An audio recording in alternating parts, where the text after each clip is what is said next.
They say every parent's dream is to see their child travel far and make them proud. But nobody ever talks about what happens when that dream becomes a nightmare. My name is Linda Johnson. And this is the story of how I lost myself in America. Linda grew up in Abeokuta, not the rich part with big houses and private schools, but the kind of neighborhood where children learned to share a single bowl of rice, and a neighbor's smile was more reliable than electricity. Her father, Mr. Johnson, was a retired teacher, gentle, quiet, and stubbornly honest. Her mother, Mama Johnson, sold second-hand clothes at the market. They were poor, but proud. Every evening, when the sun turned gold, her mother would look at Linda and say, "My daughter, you are our only hope. Go to school, eh? Make something out of this life." And Linda did. She studied hard, walked miles to class, and prayed louder than her hunger. When her admission letter came, a partial scholarship to a nursing school in America, the entire compound danced. Even the church bells rang longer that Sunday. But what nobody knew was how much pain the parents carried beneath their smiles. Mr. Johnson sold his only motorcycle. Mama Johnson borrowed from a women's cooperative and pawned her jewelry, just so their daughter could buy a flight ticket and a winter jacket she might never wear twice. The night before her flight, her mother couldn't sleep. She sat on the edge of the bed, watching Linda pack. "Promise me," she said softly, "no matter what happens over there, remember who you are." Linda smiled. "I will, Mama. I'll make you proud." "God be with you, my child," her mother whispered, as if she already knew that the world Linda was going to was not ready to show mercy. America was everything Linda imagined, and everything she didn't. Bright lights. Cold air. Big roads that never ended. She landed in Maryland, alone, with one suitcase and 1,000 dreams. But dreams don't pay rent. The cold beat through her coat as she walked to her campus dorm, the letter of scholarship clutched in her hand like a shield. She had one roommate, Sasha, an American girl with loud music, fake lashes, and no patience for small talk. By the third week, loneliness became her closest friend. She studied, worked part-time at a grocery store, and sent whatever little she could back home. Every video call with her parents started with smiles and ended with tears. They missed her. She missed home. But one cold Friday evening, everything changed. Linda met Stacy and Bianca, two Nigerian-American girls who seemed to have everything she didn't: confidence, style, and freedom. They spoke fast, laughed loud, and carried an energy that made Linda feel invisible and seen at the same time. "Girl, why you dey dull yourself?" Stacy asked, sipping from a red cup at the student lounge. "You dey America, not Abeokuta. Loosen up small, Jer." Linda laughed awkwardly. "I'm just focused on my studies. Abeg leave that one. Come with us this weekend, we are going to a beach club in Miami. You go enjoy life small." Linda hesitated. She had never even been to Lagos Beach before, and now someone was inviting her to Miami. But loneliness makes even bad ideas sound like opportunities. That weekend, Linda saw another version of America. The city lights. The ocean breeze. The taste of freedom that felt dangerous but sweet. She wore a borrowed dress, silver heels, and more makeup than she had ever used in her life. When she walked into the club, she felt alive, like the world finally noticed her. The music was loud, the drinks were free, and the laughter never stopped. "Welcome to the real America," Bianca shouted, raising her glass. Linda laughed. Just one night, she told herself. Just one night to feel normal. But one night became every weekend. The messages to her parents grew shorter. Her grades began to fall. And the scholarship office sent her a warning. But by then, the nightlife had become her escape, her new reality. She started drinking. Then smoking. Then staying out until morning. She told herself it was temporary. But sin has a way of feeling permanent when wrapped in pleasure. Months later, when rent came due and her campus job couldn't cover it, Stacy and Bianca smiled. Don't stress, babe. We have a faster way. They showed her a phone. Credit card scams. Fake accounts. Quick money. No questions. Linda froze. I can't do that. You already broke, my dear. America no pity innocent people. Do it once, survive first, pray later. She wanted to say no, but desperation speaks louder than conscience.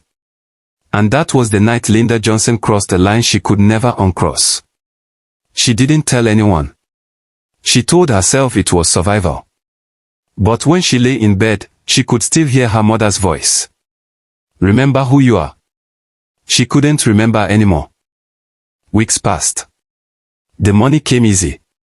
And like all dangerous things, it felt good. New clothes. New phone.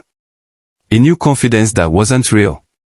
Until one night, a night that changed everything. It was a beach party in Miami.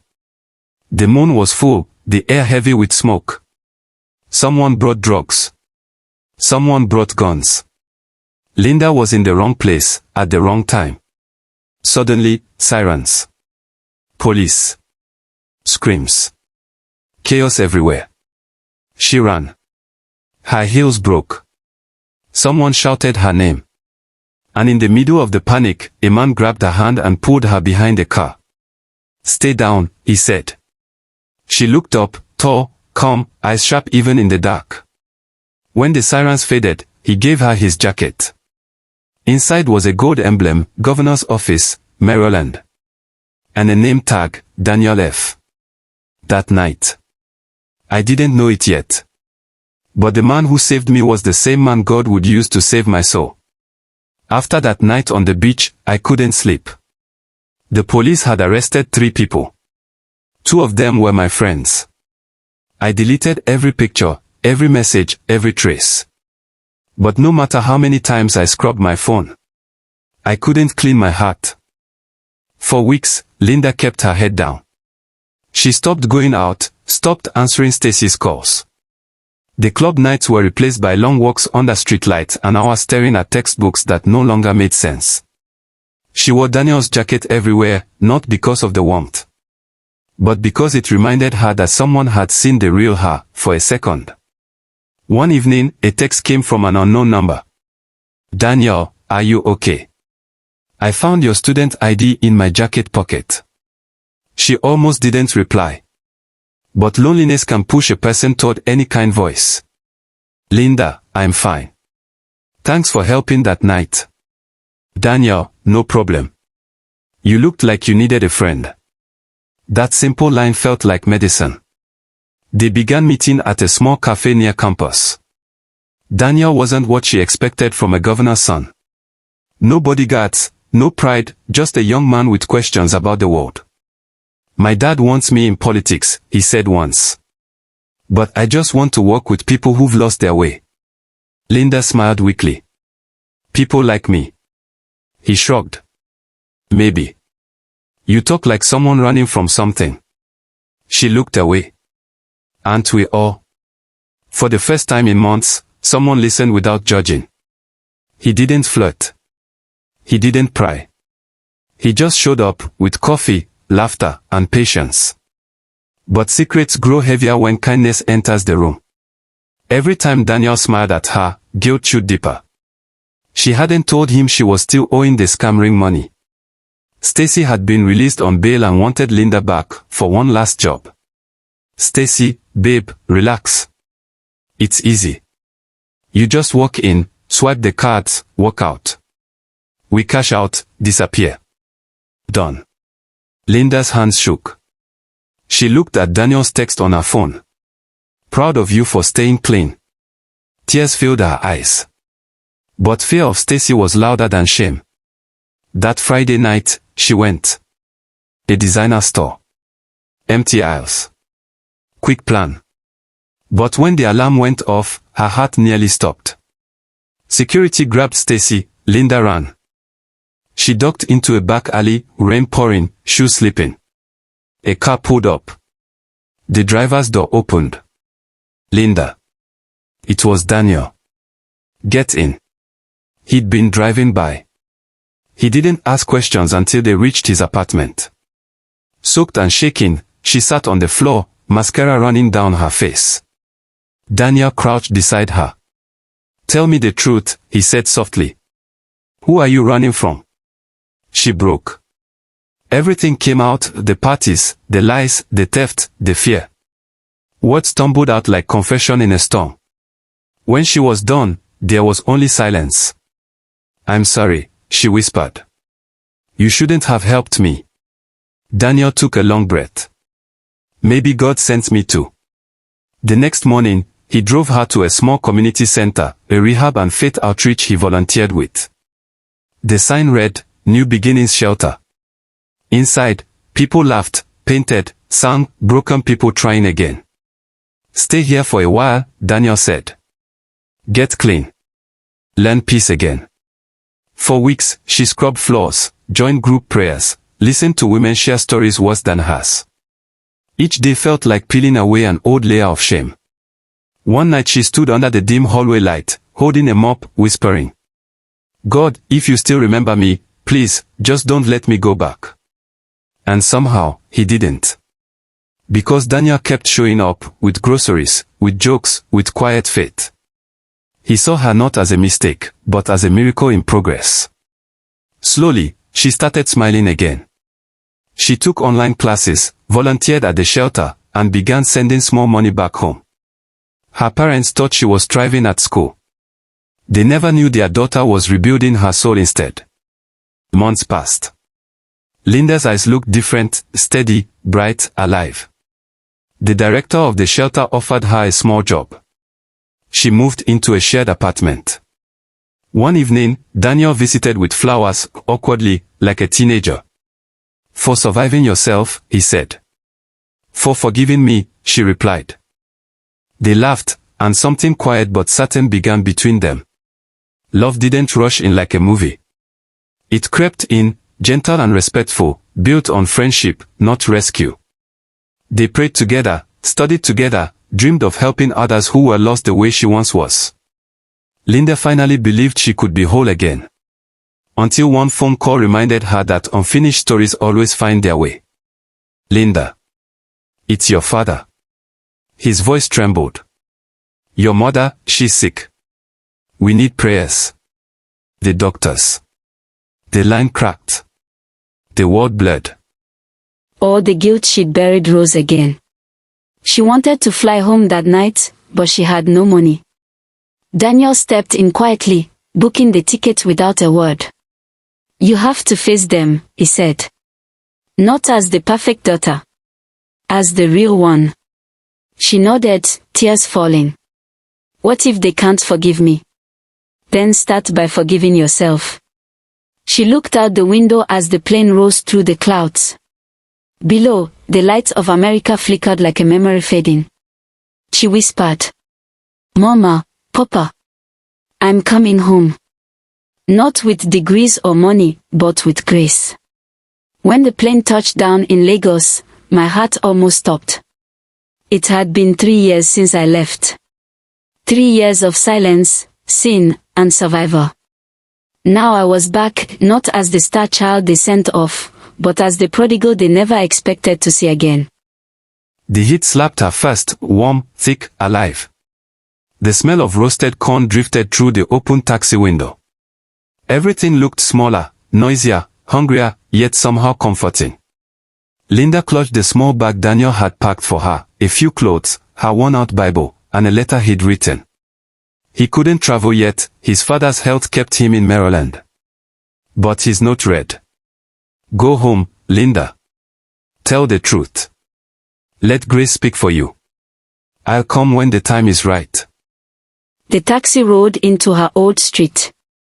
Children were chasing a ball, women selling food by lantern light. When she stepped out, her legs trembled. The gate creaked open. Her father stood there, older, thinner, holding a kerosene lamp. "Linda." His voice cracked like dry wood. She dropped her bag and fell to her knees. "Papa. I'm sorry." He didn't speak. He just stared, as if afraid she might vanish if he blinked. Then a cough came from inside the house. Her mother. Mama Johnson lay on a mat, wrapped in faded cloth. Her eyes fluttered open and for a moment, disbelief filled them. Linda. Is it you, my child? Yes, Mama, it's me. The older woman tried to sit up, but weakness held her down. Tears streamed freely. I told your father you would come back. God told me. Linda fell beside her, sobbing into her mother's lap. I failed you, Mama. I failed everything you taught me. No, her mother whispered. You came home.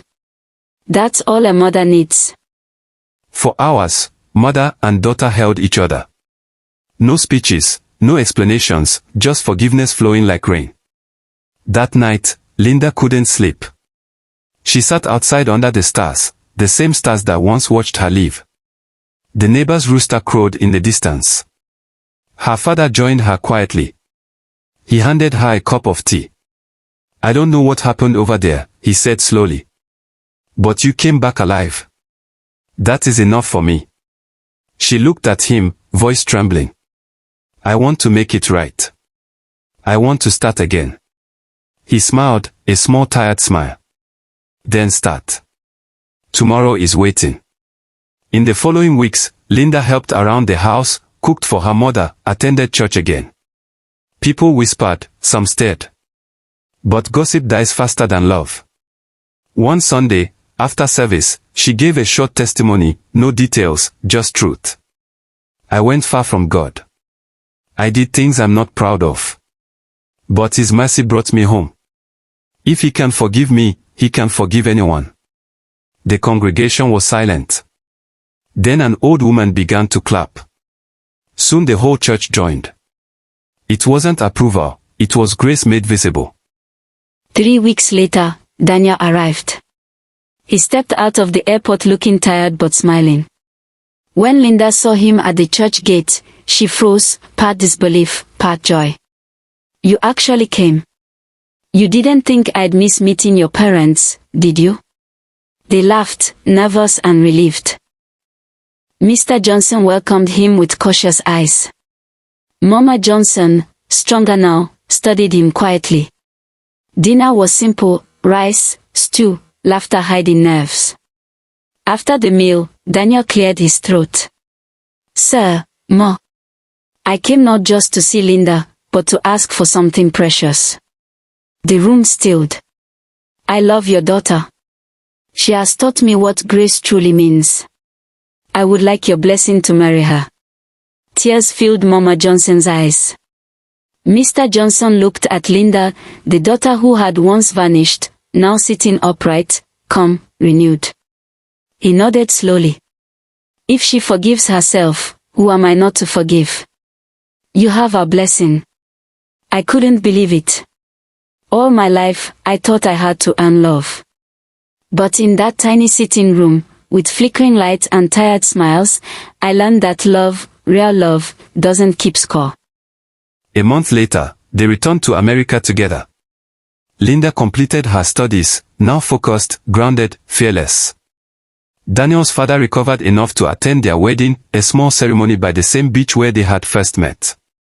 The sky was pink, the sea calm, the air thick with promise. I used to think this beach cursed me, Linda whispered. Now it feels like holy ground, Daniel replied. They exchanged vows barefoot on the sand, waves brushing their feet like blessings. When I left Nigeria, I chased success. When I lost everything, I found grace. My parents taught me love. My mistakes taught me mercy. And the man who saved me from a gun that night became the man who showed me I could be new.